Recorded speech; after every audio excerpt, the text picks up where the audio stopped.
ஏன்னா சசிகலான்றவங்க யாருன்னா அதையும் நான் சொல்லிடுறேன். சசிகலா அவங்க ஹஸ்பண்ட் வந்து எம்ஜிஆர் தாத்தா கிட்ட வந்து ஒரு வாட்டி ஒரு மீட்டிங்க்காக பேச போயிருந்தாங்க. போகும்போது அப்போ எம்ஜிஆர் தாத்தா சொன்னாராம், இந்த மாதிரி நடராஜ், இந்த மாதிரி அம்முவுக்கு ஒரு பொண்ணோ ஒரு பொம்பளையோ யாருன்னா ஒருத்தவங்க அவங்கள என்ன பண்ணுறாங்கன்னு பார்க்கறதுக்கு ஒரு பர்சன் வேணும்னு சொல்லி எம்ஜிஆர் தாத்தா சொல்லியிருக்காங்க.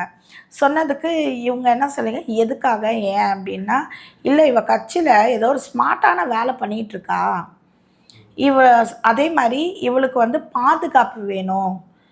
தீபா ஆக்சுவலாக வந்து தீபாவோட அம்மா இருக்காங்க இல்லையா, அவங்க வந்து இவங்க அம்மா இறந்த புதுசில் அந்த வீட்டுக்காக இவங்கள ஒரு நாள் ராத்திரி துரத்தி விட்டுட்ருக்காங்க. வீட்டில் அந்த சொத்து இல்லைன்னு சொத்தை பிடிங்கிட்டு துரத்தி விட்டுட்ருக்காங்க. அப்போ இவங்க நேராக எம்ஜிஆர் அம்மா ஜெயலலிதா அம்மா வந்து நேராக எம்ஜிஆர் தாத்தா கிட்ட போய் சொல்லியிருக்காங்க, என்னை இந்த மாதிரி வீட்டை விட்டு துரத்திட்டாங்கன்னு. உடனே சரி அம்மு, உன்னை ஒரு 5 ஸ்டார் ஹோட்டலில் தங்க வைக்கிற, ஒரு நாள் ராத்திரி ஒண்டி பொறுத்துக்கோ சொல்லி 5 ஸ்டார் ஹோட்டலில் தங்க வச்சுருக்காங்க. தங்க வச்சுட்டு இவங்க வந்து அந்த கும்பலையே தூக்கிட்டு வந்துட்டுருக்காரு அவங்க வீட்டுக்கு. யார்? எம்ஜிஆர் தாத்தா வீட்டுக்கு கூட்டிகிட்டு வந்துட்டு எம்ஜிஆர் தாத்தா என்ன சொல்லிகிட்ருக்காரு, எல்லாம் கையெழுத்து போடணும், ஒருத்தர் விடாமல் எல்லாம் கையெழுத்தும் இருக்கணும், அது அம்முக்கு மட்டும் தான் அந்த சொத்து.